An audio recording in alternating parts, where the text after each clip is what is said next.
قرآن مجید میں اللہ رب العزت تو یہ بات کہہ فرماتا ہے کہ اتفاقی مسائل پہ اپنی دعوتوں کی بنیاد رکھو، اور آپ جو ہیں یہ صرف اور صرف اختلافی مسائل ہی کو پکڑ لیتے ہیں، پھر اس کی بال کی کھال ادھیڑتے رہتے ہیں، پھر کرتے رہتے ہیں، پھر کرتے رہتے ہیں.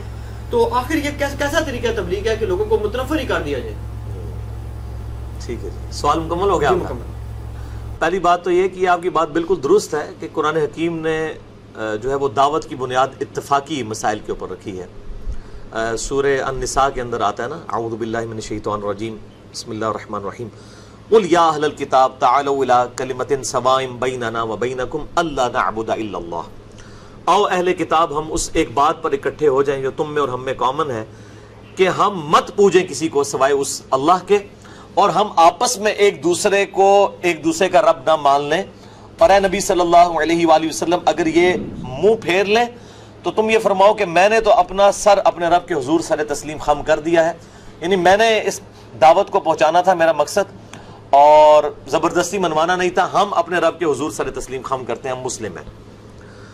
تو یہ قطعاً قرآن پاک کا یہ مقصد نہیں ہے کہ اختلافی موضوعات پہ بات نہیں ہوگی، اتفاقی باتوں پر اکٹھا کیا جائے. اچھا اب مجھے بتائیں، اگر اس کا مطلب یہ ہے کامن ٹرمز کے اوپر آنے کا کہ چونکہ عیسائی حضرت عیسیٰ علیہ السلام کو اللہ کا بیٹا کہتے تھے، ان کے بارے میں ڈیوینٹی کلیم کرتے تھے، تو نبی صلی اللہ علیہ وآلہ وسلم ان کے ساتھ اتفاق کر لیتے کہ ٹھیک ہے جی حضرت عیسیٰ کو تو ہم بھی مانتے ہیں، آپ بھی مانتے ہیں، چلے ٹھیک ہے ان کو خدا ہی مان لیتے ہیں.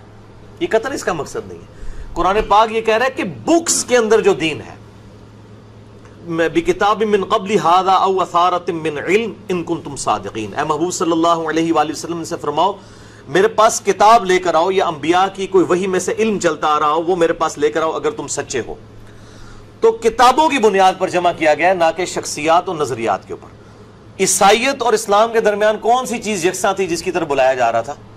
تعالوا الی کلمۃ سواء بیننا وبینکم الا نعبد الا اللہ، کہ عبادت کرو اللہ کی. تو کیا عیسائی اللہ کی عبادت کرتے تھے؟ شرک کرتے تھے، حضرت عیسیٰ علیہ السلام کے بارے میں ڈیوینٹی کلیم کرتے تھے، خدا کا بیٹا کہتے تھے ان کو. تو یہ نہیں کہا جا رہا تھا کہ ہم اس کے اوپر ہی اکٹھے ہو جاتے ہیں کہ ٹھیک ہے تم بھی کہو ہم بھی کہیں. مراد یہ کہ تمہاری کتابیں یہ نہیں کہتی ہیں، کتابیں کچھ اور کہہ رہی ہیں، پریکٹیکل تمہارے نظریات کچھ اور ہیں. تو ہم اتفاقی امور پہ ہم بھی بات کر رہے ہیں.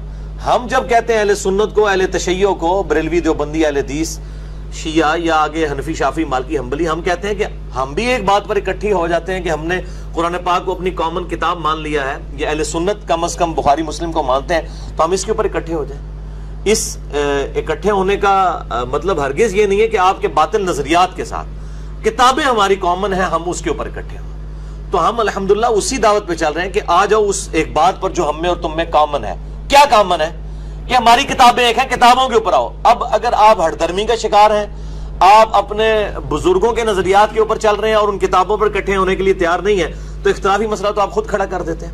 ہم تو اتفاقی امور پہ، میں نے تو بہت بڑا جملہ بولا تھا کہ جو کتاب و سنت کو مانتا ہے وہ صحیح سنی ہے، اور جو کتاب و سنت کو چھوڑ دیتا ہے، صرف نام ہی لیتا ہے، وہ ٹنی ہے. یعنی سنا کے سنی ہے، وہ ٹن ہوا ہے، یعنی اس نے کبھی دلائل کے ساتھ چیزوں کو پرکھا ہی نہیں ہے. تو یہ قرآن کی آیت کو بالکل مس کوٹ کیا جاتا ہے.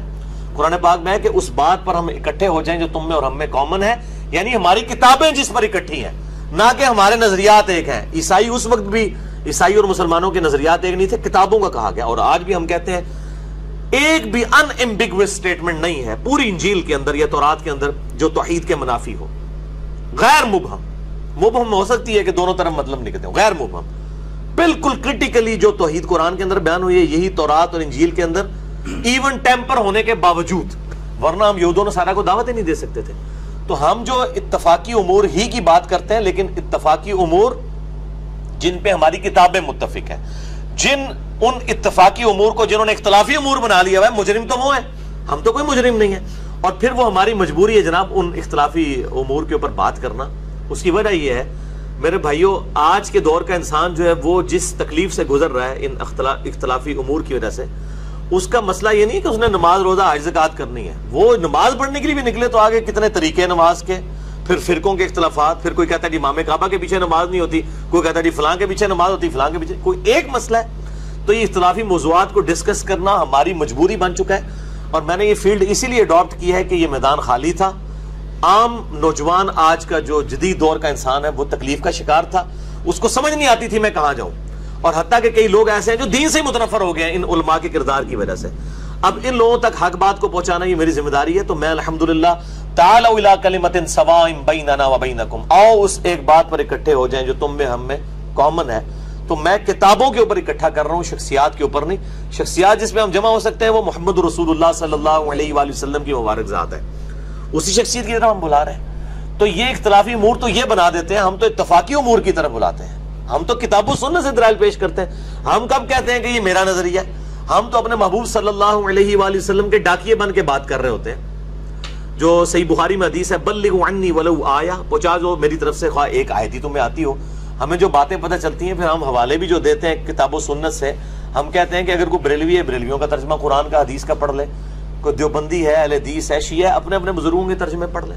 تو قطعاً ہمارا مقصد جو ہے وہ اختلاف کو کھڑا کرنا نہیں، بلکہ اختلاف تو آلریڈی ہوئے ہوئے ہیں۔ یا تو ہونا کہ انجینئر محمد علی مرزا صاحب کی پیدائش سے پہلے سارے ایک ہی گروہ تھے اور میں نے آ کے یہ سارے فرقے بنا دیے ہیں، پھر تو ابھی بات ٹھیک ہے بھائی۔ 7100 فرقے بنے ہوئے ہیں، ایک ایک فرقے کے اندر کتنی کتنی جماعتیں بنی ہوئی ہیں، ایک دوسرے کو گمراہ کہتی ہیں۔ میں نے تو آ کے الحمدللہ ہارمونی پیدا کی ہے، اور پھر دیکھیں ان ساری چیزوں کے بعد، دلائل کے بعد، قطعاً ہم نے کبھی یہ بات نہیں کی کہ فلاں اسلام سے خارج ہے۔ باقی علماء جب اختلافی امور پہ بات کرتے ہیں تو وہ اس طریقے سے پریزنٹ کرتے ہیں کہ ہمارے علاوہ سب کے سب دوزخی فرقے ہیں، اور آپ کو تو اس بات کا پتہ ہے، ٹھیک ہے، سب گستاخ رسول ہیں، سب مشرک ہیں۔ میں الحمدللہ 2 فرقے، ایک اہل سنت کا آف شوٹ قادیانیت اور دوسرا اہل تشیع کا آف شوٹ جو ہے نصیریہ، ان دونوں کے علاوہ میں کسی مقطع فکر کی بھی تکفیر نہیں کرتا، خواہ بریلوی ہوں، دیوبندی ہوں، اہل حدیث ہوں، اہل تشیع ہوں، حنفی شافعی مالکی حنبلی، اثنا عشری ہوں، زیدیہ ہوں، میں تو سب کو مسلمان مانتا ہوں۔ تو الحمدللہ میں تو ان سے بہت بہتر ہوں۔ یہ تو اپنے اختلاف ریکارڈ کرواتے ہوئے اپنے علاوہ سب کو اسلام سے خارج کر دیتے ہیں، میں سب سے اختلاف کر کے سب کو مسلمان سمجھتا ہوں۔ اس سے بڑا کیا اتفاقی امر کوئی اور ہو سکتا ہے؟ تو میں نے یہ بات کر دی، اس میں اگر کوئی مسئلہ سمجھ نہ آئے تو آپ پوچھ سکتے ہیں، کاؤنٹر پوچھ سکتے ہیں۔